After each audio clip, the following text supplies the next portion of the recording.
¿Cuántos van a ser? No me acuerdo. Nada más. Como 70, yo creo. Más o menos.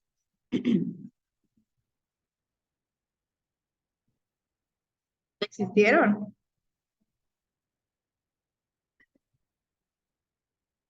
El maestro de Derecho nos ponía cinco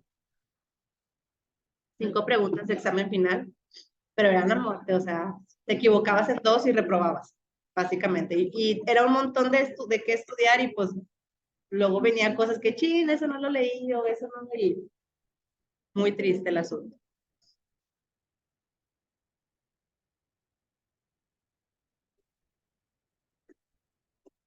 Sí, sí, está difícil.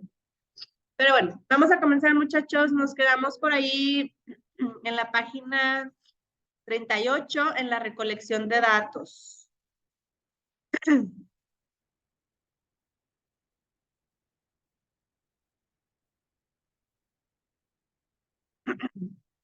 Dice, una vez seleccionado el diseño de investigación apropiado y la muestra adecuada, probabilística o no probabilística, de acuerdo con el problema de estudio e hipótesis, si es que se establecieron, la siguiente etapa consiste en recolectar los datos pertinentes sobre los atributos, conceptos o variables de las unidades de análisis o casos, los participantes, grupos, organizaciones, etcétera. Recolectar los datos implica elaborar un plan detallado de procedimientos que conduzcan a reunir datos con un propósito específico. Este plan incluye determinar, inciso A, cuáles son las fuentes de donantes. Se obtendrán los datos. ¿Cuáles son las fuentes de donde se obtendrán los datos? Dice, los datos van a ser proporcionados por personas, se producirán de observaciones o se encuentran en documentos, archivos, bases de datos, etcétera. Hay que saber primero que nada, muchachos, de dónde vamos a sacar la información. De revistas científicas, de gráficas, del INEGI, dependiendo cuál vaya a ser tu investigación, pues tenemos que poner ahí cuál va a ser la base de datos de donde vamos a estar sacando esa información. Dice aquí, observar, también puede ser en base a observaciones, dependiendo de lo que sea que tengamos, ¿no? El inciso B dice, ¿en dónde se localizan estas fuentes? Regularmente en la muestra seleccionada, pero es indispensable definir con precisión. No vais a decir fuente internet. Ah, pues es una fuente inmensa eso que estás diciendo, ¿no? Tienes que decir fuente, internet, esta página, este periódico, y de ser posible, poner la liga ahí de donde sacaste la información o los datos recaudados. El C dice, a través de este medio o método, ¿a través de qué medio o método se van a recolectar los datos? Dice, esta fase implica elegir uno o varios medios y definir los procedimientos que se utilizarán en la recolección de datos. El método o métodos deben de ser confiables, válidos y objetivos. Si van a ser encuestas, si van a hacer preguntas, si van a ser a lo mejor como dinámico también, no sé, tiene que ser también muy confiable, muy válido y muy objetivo para que nos den la información correcta. Dice, una vez recolectar, creo que está sonando tu teléfono o escucho música.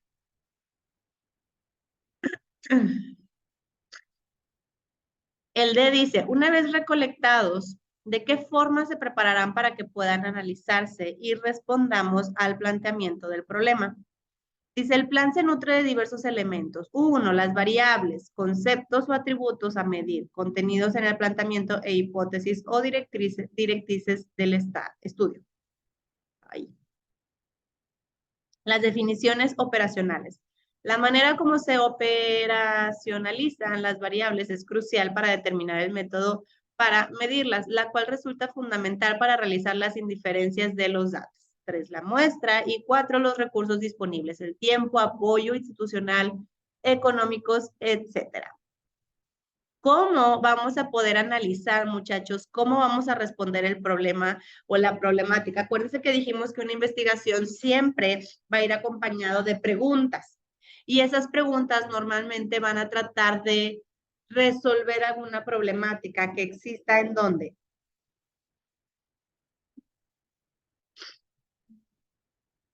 ¿Dónde? Que las investigaciones siempre van a ir acompañadas de preguntas y esas preguntas normalmente responden problemáticas que afectan a quién.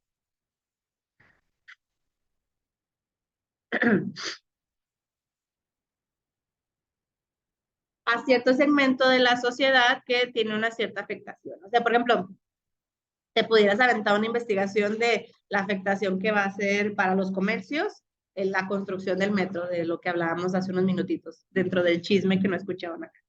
Pero pues pudiera ser interesante, ¿no? Así como a Centrito le está afectando mucho lo que está pasando ahorita ya, pues hay que ver cómo va a ser. Tenemos muchos años sin construir un metro así, así, vaya.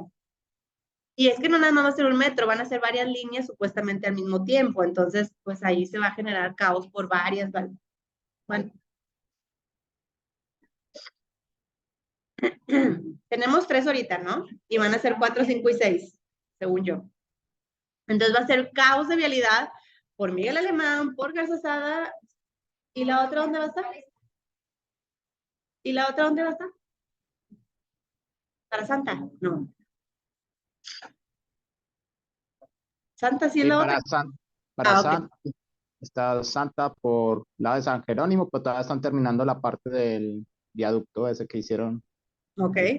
Ok, entonces no andamos tan perdidos, sí va a ser para Santa Catarina. Entonces, oigan, cuando quede va a estar chido, pero mientras sucede eso, pues vamos a tener ahí mucho caos, ¿no? A lo mejor ahí tú pudieras decir, bueno, entonces, ¿de qué forma se va a preparar mi investigación para poder responder el planteamiento del problema, ¿no? O sea, a lo mejor, sí, para que los negocios no tengan tanta afectación, que hagan tipo, puro, que sea puro delivery, que vayan y dejar, que tengan menos personal, pero eso obviamente reduce empleos también, a tú decir, bueno, nada más me voy a quedar con los trabajadores de la cocina, pues sí, y las cajeras y los hostes y los meseros y todos esos desaparecen básicamente, ¿no? Entonces, pues sí va a ser una problemática, pero pues se supone que al final del día va a traer un beneficio, ¿no? Pero pudiera ser, digo, un ejemplo de lo que estábamos platicando. Luego dice medición. En la vida diaria medimos constantemente. Por ejemplo, al levantarnos por la mañana, miramos el reloj despertador y medimos la hora. Al bañarnos, ajustamos la temperatura del agua o la tina o la regadera. Calculamos la cantidad de café que habremos de colocar en la cafetera y nos asomamos por la ventana y estimamos cómo será el día para decidir la ropa o atuendos que nos pondremos. Al ver el tránsito desde el autobús u otro vehículo, evaluamos e inferimos a qué hora llegaremos a la universidad o al trabajo, así como la velocidad a la que transitamos u observamos el velocímetro. En ocasiones contamos cuántos anuncios espectaculares observamos en el trayecto u otras cuestiones, incluso inferimos a partir de ciertos signos acercando acerca del operador del autobús u otros conductores. ¿Qué tan alegres o enojados están? Además de otras actividades, medir es parte de nuestras vidas. Todo eso, muchachos, que acabo de leer, ¿sí lo hacen en las mañanas o en alguna parte del día? Lo primero, lo primero dice, al levantarnos por las mañanas miramos el reloj, el despertador y medimos la hora. ¿Qué tenemos que medirle la hora? Para saber cuánto tiempo te vas a trasladar de tu casa a tu trabajo. La hora es fría. La hora son números y acuérdense que los números en matemáticas son fríos y severos. Si tú sabes que necesitas 20 minutos para arreglarte y te levantaste con 10 minutos de anticipación, no quieras hacer milagros. No va a pasar. O vas a salir, pero sin arreglar. O sea, no vas a tener el ciclo completo de las cosas en cómo estén, ¿no? En cómo calculamos. No, yo estoy hablando de mí, si te cae el saco. Yo soy de las personas que pospongo la alarma 38.500 veces y mi esposo lo odia con todo su corazón. Entonces, pero mi esposo es muy fan, por ejemplo, de poner una alarma en la madrugada. Se despierta y ve y dice, ay, son las 2:30 de la mañana. Todavía me quedan 4 horas para dormir. Y yo odio que haga eso.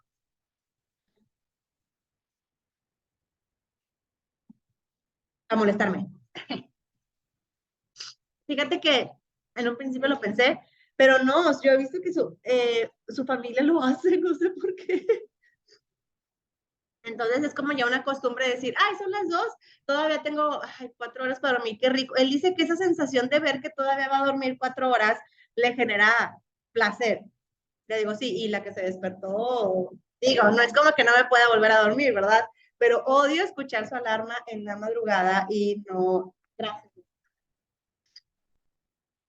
y no poder, y no sé, es como que digo, pues duérmete de corrido, o sea, disfruta tus horas, las que sean, ¿no? Entonces, yo normalmente trato de hacer esto, de posponer la alarma, porque según yo mido el tiempo, no me funciona prácticamente nunca. Porque aunque estoy despierta desde antes, no me levanto a tiempo, no me levanto porque según yo quiero jugar con el tiempo, ¿no? Entonces, ya vienen muchas más mediciones, que el agua de la regadera, no se meten así como así, ¿no? Primero meten la manita o los deditos a ver qué tal está. Y más ahorita en invierno, todavía en verano a lo mejor pues le abres y aunque esté fría dices, bueno, pues está fría, pero está haciendo calor. Pero ahorita lo dudo, ¿no? El café dice que te asomas por la ventana. ¿Quién te asoma por la ventana? De veras.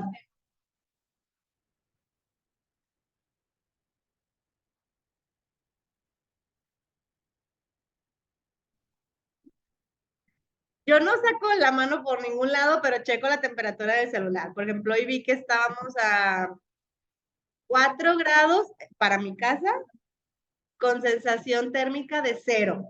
Y yo dije, ¿what? O sea, está frío, ¿no? Entonces, y bueno, eso obviamente nos define qué atuendo nos vamos a poner, que si nos vamos a ir con poca ropa, bueno, con ropa abrigadora o ropa ligera. Déjenme cambiar la perspectiva, ¿no? Cuánto tiempo vamos a hacer de aquí al trabajo. Nosotros sabemos, por ejemplo, chicos, yo entre semana tengo que salir a las 7:05 de mi casa. 7:05, más tardar. Puedo salir a las 7 y me va chido. Bueno, y no tanto, porque me topó un tráfico de una escuela que entra 1 hora y ahí me topó un tráfico raro. Pero a las 7:05 en punto, agarro como que el espacio padre para irme libre y llego justito a las 7:15 al colegio de mi hijo a dejarlo, porque a las 7:15 lo empiezan a recibirlos a los niños. Si yo llego antes, no hay nadie que me lo reciba y no lo puedo dejar. O sea, me puedo quedar ahí afuera parada, pero pues no, ¿verdad? Y si salgo 7:07, por ejemplo, ya se arruinó todo mi travesía de la mañana. Por 2 minutos que en la mañana me retrase en lo que sea, ya no llegué a tiempo a algún lugar y que generalmente ese último lugar es la escuela.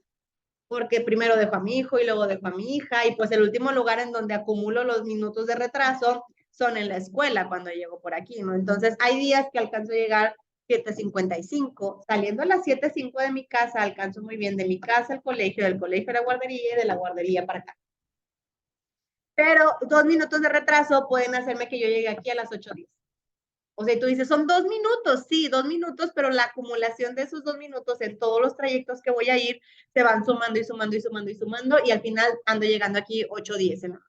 Entonces, no está padre, pero por eso es bueno tener medidos los tiempos. Para yo, o sea, si yo veo que son las 7:07, yo digo, o le meto turbo para recuperar esos 2 minutos, que normalmente ni puedo, o voy a llegar tarde a algún lugar. Y ese lugar, pues ya sé dónde es al final del día, ¿no? Nos gusta ver si los choferes del camión vienen enojados o contentos. ¿Quién se fija en eso? ¿Quién se fija en el conductor del camión donde viene? ¿Por qué, Sofía?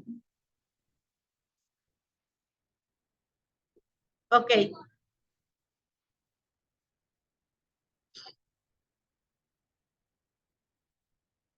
Que Sofía no importa mientras ya a mí sí me levanten la parada. Ya sabes cuál va lento.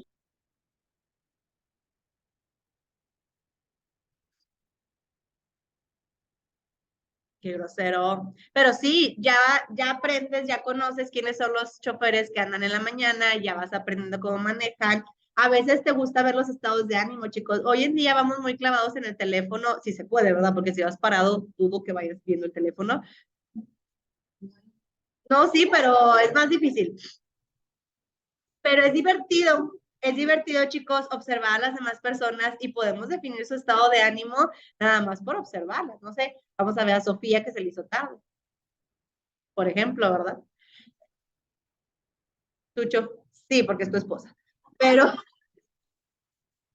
y no ha de ser de gratis, Narciso. Algo debiste haber hecho tú. No nos enojamos nada más porque sí las esposas.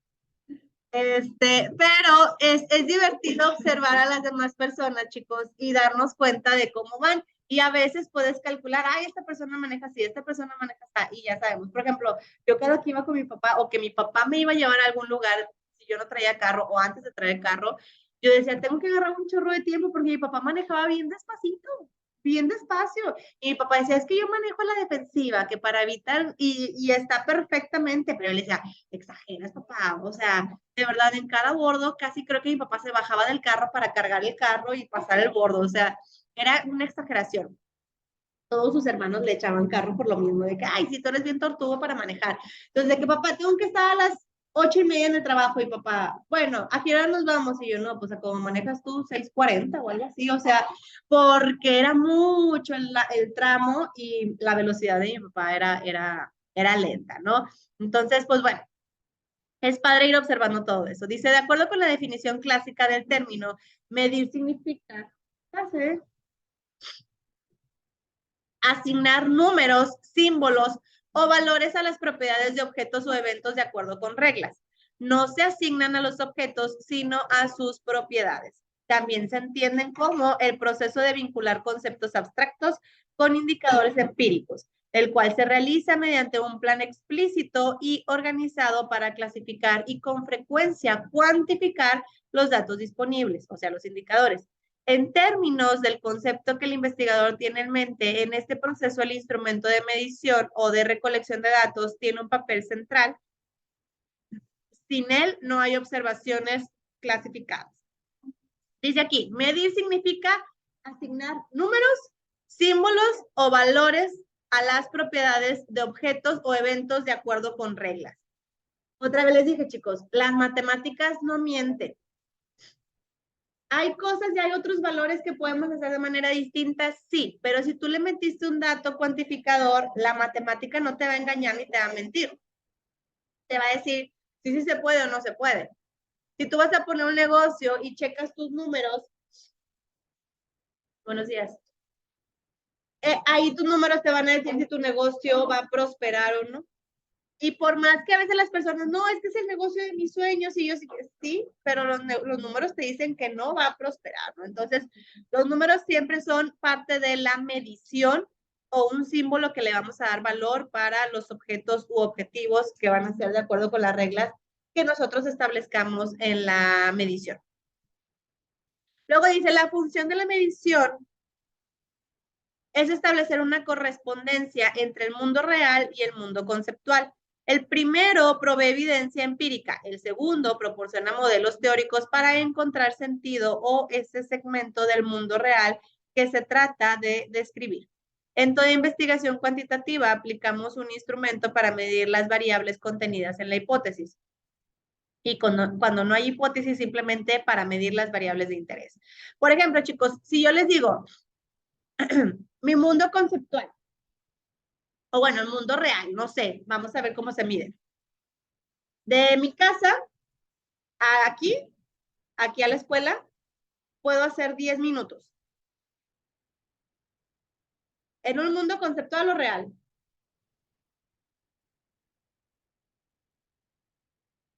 Por real lo puedo hacer, sí, porque sí. Pero en la realidad sucede casi no. A veces, cuando salgo de dar clases en la noche de aquí, sí hago 10 minutos a mí. Y eso porque son las 9:30, 10 de la noche. ¿Qué? Por garzazada. No, no les voy a decir, Sofía quiere ir a mi casa, no. Y peor, imagínate. Buenos días, yo no les prometí nada. Lázaro Cárdenas, por allá. Entonces, sí son 10 minutos, pero en el mundo real es bien difícil que me pase eso. Sí lo he llegado a hacer, pero normalmente no puedo. Ahorita en las mañanas, los sábados de la mañana es cuando a veces medio lo cumplo, 10, 12 minutos más o menos. Porque hay menos, entre semana, ni de broma puedo hacer eso. O sea, ni de broma, ¿no? Entonces, está la parte de, a ver, vamos a ver la parte de la medición en el mundo real y en el mundo conceptual. Si yo digo, en mi concepto, en mi cabeza sería, hago 10 minutos al trabajo, sí. Sí, pero en el mundo real, con todo el tráfico y con el choque, la vez pasada me acuerdo que le avisé al licenciado Manuel y le dije, hay tráfico que no es normal en Lázaro Cárdenas. Le dije, estoy segura que algo pasó porque estaba paradísimo desde muy atrás. Y a la hora que iba no era normal. Más pasé, avancé. Llegué, adivinen qué había, una fuga de agua. Y dejan ustedes, ándale, todos los carros pasaban bien despacito porque yo, ay, no se me va a ensuciar la llanta o el carro, pues dale, o sea, voy de acuerdo que sí, y tú dijeras, bueno, era una super corriente de agua, no, o sea, era una corrientilla de agua que estaba pasando, pero después de ahí todo se liberaba, ¿no? Entonces, cualquier imprevisto, pues en el mundo real, puede aceptar mi realidad conceptual que yo tenga de a qué hora voy a llegar o cómo le voy a hacer para.